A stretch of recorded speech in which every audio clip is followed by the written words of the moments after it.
अध्याय 8 काल, क्रिया एवं कारक।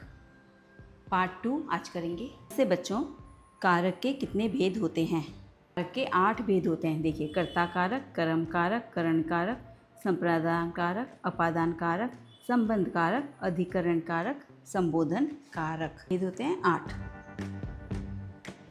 क्रिया के जिस रूप से उसके होने के समय का बोध हो उसे काल कहा जाता है।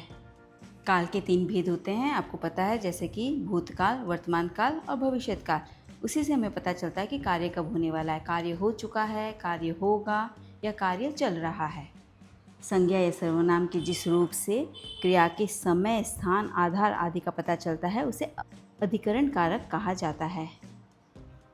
कैसे? आइए ग्रामर बुक रेफर करते हैं। अधिकरण कारक जिस पद से क्रिया के आधार का बोध होता है वह पद अधिकरण कारक होता है। भाषा पर मत जाइए, बहुत आसान है। एग्जाम्पल देखेंगे। पुस्तक मेज पर पड़ी है, तो ये स्थान हो गया, कहाँ पड़ी है? मेज पर। कमल तालाब में खिले हैं, तो ये स्थान हो गया, कहाँ हो गया? तालाब में। अध्याय का प्रश्न करेंगे। आरती कुर्सी पर बैठी है। कहाँ पर बैठी है? कुर्सी पर। कर्ता जिसके लिए कार्य करता है या जिसे कुछ देता है उसकी पहचान कराने वाले शब्द को संप्रदान कारक कहते हैं। देखिए, के लिए, संप्रदान के लिए। देखिए, संप्रदान को के लिए। पुलकित मामा जी के लिए पुस्तक लाया, के लिए। नानाजी सुभाष के लिए कमीज लाए। ललित ने हेमंत को कॉपियाँ दी, के लिए और को। यह किसी के लिए कार्य हो रहा है, तो कार्य करता है और कुछ देता है, उसे संप्रदान कारक कहते हैं। कर्ता जिस साधन या माध्यम से कार्य करता है उस साधन या माध्यम को बताने वाले शब्द को करण कारक कहते हैं। इसमें भी से का प्रयोग होता है और अपादान में भी से का प्रयोग होता है। दोनों के डिफरेंस बताने के लिए मैंने एक अच्छी सी वर्कशीट बना रखी है। मैं इसमें डिस्क्रिप्शन में वर्कशीट का लिंक अटैच कर दूँगी, आप उसे कर लेना तो एकदम क्लियर हो जाएगा आपको। वाक्य में मैं आपको एक्सप्लेन करने की कोशिश करती हूँ। देखिए, नाई ने कैंची से बाल काटे, उसने कैंची से मदद ली, तो यह हो गया करण कारक। नाई के हाथ से कैंची गिर गई, ये सेपरेशन हुआ, अलग होना, ये होता है अपादान कारक। माँ ने बच्चे को चम्मच से दूध पिलाया, चम्मच की हेल्प से दूध पिलाया, तो ये होता है करण कारक। माँ के हाथ से दूध की कटोरी गिर गई, तो हाथ से दूध की कटोरी अलग होना, यह कहलाता है अपादान कारक।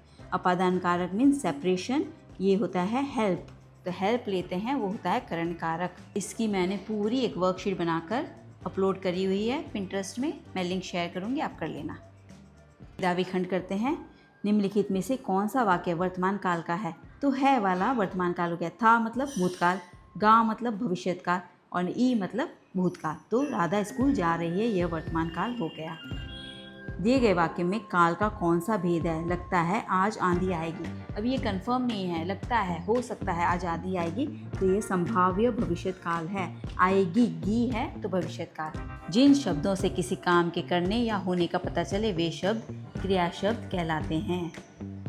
संज्ञा या सर्वनाम के जिस रूप से उसकी क्रिया तथा वाक्य में अन्य शब्दों के साथ संबंध का पता चले उसे कारक कहते हैं।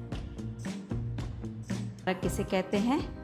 संज्ञा या सर्वनाम के जिस रूप से उसका संबंध वाक्य के अन्य शब्दों से जाना जाए उसे कारक कहते हैं। जैसे कि पर, का, से, ने, ये शब्द हैं जो संज्ञा या सर्वनाम और क्रिया को जोड़ते हैं, उन्हें एक मीनिंगफुल वाक्य बनाते हैं, तो इसे कारक कहते हैं। 3 प्रश्न करेंगे। बच्चों, पेज को सब्सक्राइब कर लीजिए, अपने फ्रेंड्स से शेयर कर लीजिए, वर्कशीट भी कर लीजिए। अभी टाइम है, अच्छे से आप प्रैक्टिस कर सकते हैं। अगर 6 की बुक कर रहे हैं तो 5 की भी कर लीजिए एक बार।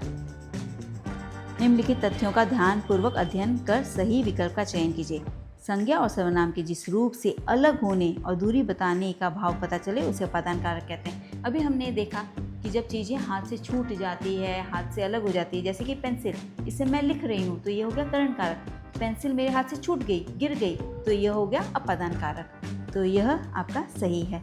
अधिकरण कारक के पसर में में तथा पर होता है, करेक्ट। में तथा पर दोनों होता है। कारक चिन्हों को पसर्ग कहते हैं, करेक्ट है। कारक चिन्हों को जो में, पर, का, को, के, की, इन्हें सबको उपसर्ग कहते हैं। तो अ, ब, स तीनों सही है। कल हम करेंगे अध्याय 9 लिंग एवं वचन। धन्यवाद बच्चों।